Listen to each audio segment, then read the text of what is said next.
This is Optimal Living Daily, episode 87, Minimalism, Doritos, and Heidi Klum by Colin Wright of ExileLifestyle.com. Get ready to maximize your potential with Optimal Living Daily, the podcast that brings you the best in personal development and productivity every day of the week. Your optimal life awaits. Now here's your host, Justin Malik.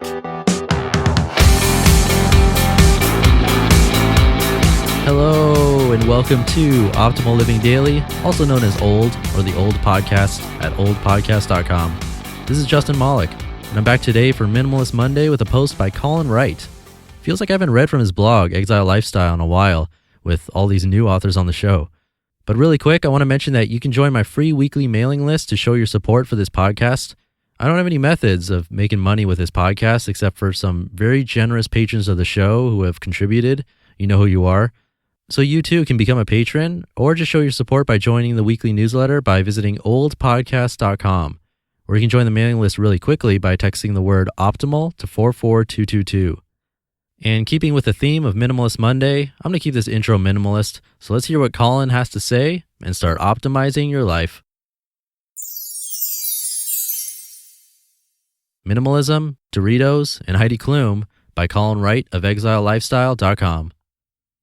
One of the most overlooked and understated benefits of minimalism is the sense of clarity and ability to focus that is granted to its practitioners.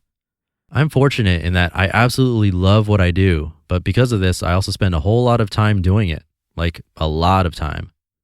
When I was running my branding studio out in LA, I was clocking in well over 100 hours per week, and that was just the time I considered work. There were many aspects of my job that I enjoyed so much I didn't even think to charge for them. And honestly, there's nothing wrong with that. If you enjoy something, there's no reason you shouldn't do it just because the cultural standard says that work is bad and doing nothing is good. That's not how I roll, so the cultural standard can suck it.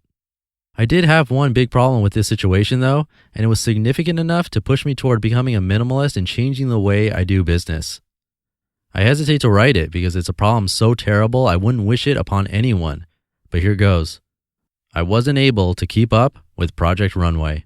Hell, I didn't even know who was kicked off 3 episodes prior. It was a serious issue. I'm not a TV person. I haven't owned a quote stupid box for about 6 years, and in that time, I haven't missed it one bit. I do, however, try to keep up with pop culture and what's going on in the entertainment/marketing/pop culture world. And to do this, I need to be up on what people are paying attention to. In order to achieve this, I make it a point to always be watching one TV show. I'll go online and find old seasons and episodes and slowly whittle my way through the stack. It's amazing how many popular culture references I was making with no idea where they came from. I was learning. Along the way, there were a few shows that jumped out at me and hung on, and Project Runway was one such show. It has been a consistent source of entertainment since I started keeping up with it a few years ago, and after a productive day of drawing pretty pictures, coffee meetings, and reading for a few hours, I'd grab a bag of Doritos and plop myself down in front of my computer, eagerly anticipating the bold style decisions that would soon bedazzle me. At some point along the way, though, I got lost on my path to faux fashionista fulfillment. The shows weren't able to hold my attention. The Doritos didn't taste so cheesy. Something was up. After a bit of deep thought and anxious glances at my untouched bag of tortilla goodness, I realized that the problem wasn't with the show or the snack, it was with me. I was distracted. So distracted, in fact, that it was starting to affect my sleep, my relationships, and my stress levels. I was becoming more and more successful, but along with the success came an ever-increasing level of tension that I couldn't shake. There was always some little concern nagging at me from the back of my mind, and I wasn't able to relax or focus. Something had to be done. My minimalist solution. I stumbled across minimalism accidentally. There was a striped polo shirt in my dresser that had been sitting there for months unworn. Every once in a while, I'd put it on in the morning, fully intending to wear it for the day, but before I would finish breakfast, I'd have my fill of old stripey and I'd head upstairs to change. I don't know if it was the fact that it was too short or the fact that it's hard to pull off horizontal stripes even on a good day, but something about that shirt on me didn't mesh. So I did something drastic. I got rid of it. Or rather, I prepared to get rid of it. I took that striped polo and threw it on the floor next to the dresser. I immediately got an incredible sense of clarity and empowerment. Quote, "That shirt is no longer my responsibility. I've washed my hands of it. May chance I could partake in even more fruitful culling of my underutilized frockery to prolong and enhance this feeling, unquote. And I did. A mere 30 minutes later, I had ransacked my wardrobe, pulling out any subpar pant or superfluous sock within range. I snagged a trash bag from the kitchen and filled it to the brim with unnecessary clothing, and then I filled another. By the time I had made it to the closet, I had filled 4 trash bags with clothing that I hadn't worn in a good long while. I felt amazing. I could concentrate, relax. I sat down in front of the computer, opened up a fresh bag of Doritos, and let the artificially amplified drama of reality TV wash over me like a warm, friendly tide. After this brief hiatus into TV land, I had an amazingly productive and happy day. I slept better than I had in over a year, and all the little things in the back of my mind were easily muffled until they could be sorted out and handled. It was at this point that I started to consider minimalism as a key component of my philosophy. If getting rid of excess clothing could have such a dramatic impact on my mood and the responsiveness of my brain, what would happen if I gave all of my possessions the same once over? There's only one way to find out. My minimalist business. Fast forward to now, and I'm a minimalist heart and soul. I've come to realize that the very things that we buy to help us deal with problems and free up time actually add to our mental clutter and take up more time in the end, not to mention the resources they eat up.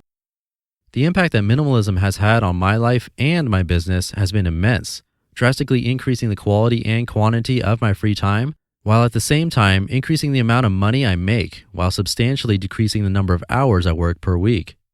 My businesses all have zero overhead and are slowly evolving into more passive forms of income. Because of the simplicity of my business structure and lifestyle, I'm able to travel the world and have amazing experiences without worrying about, say, where I parked my car, if an employee will do the work they've been assigned, or whether or not I'll be able to earn enough money to make it through the month. When you're able to really, truly focus on what you're doing, it's amazing what you can accomplish, even if your only goal is to eat chips and watch Heidi Klum. You just listened to the post titled Minimalism, Doritos, and Heidi Klum by Colin Wright of ExileLifestyle.com. That post stood out to me because I too watch Project Runway. I can't help myself, you know. What's your guilty pleasure? You can let me know on Twitter at oldpodcasts, or if you want to get personal, you can email me. And the best way to do that is to simply reply to any of the emails I send you from my weekly newsletter, and I can guarantee I'll read it. So to join the OLD family, just text the word optimal to 44222 or visit oldpodcast.com and you can join for free there. Plus, you'll be entered to win a book every month by the Minimalists and receive free stuff from me. And that's episode 87. Have a great rest of your day, and I'll see you tomorrow where your optimal life awaits. You've been listening to Optimal Living Daily. Be sure to hit the subscribe button to stay up to date on each new episode and head to oldpodcast.com. That's OLDpodcast.com for a free gift as well as more actionable tips and resources to help you maximize your potential. Thanks for joining us, and remember, your optimal life awaits.